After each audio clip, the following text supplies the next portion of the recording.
ఇప్పుడు దేవుని యొక్క రాజ్య సువార్తను వారు అనేక మంది దినాలు చూసినట్లయితే కానీ మారు మనసు పొంది దేవునికి రాజ్యాన్ని వారసులుగా మరి వారు సిద్ధపడుతున్నారు.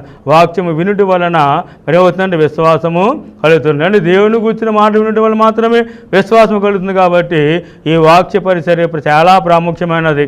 కాబట్టి ముందుగా వాళ్ళు ఏం చెప్తున్నారంటే ప్రార్థన యందు అని చెప్పి అన్నారు.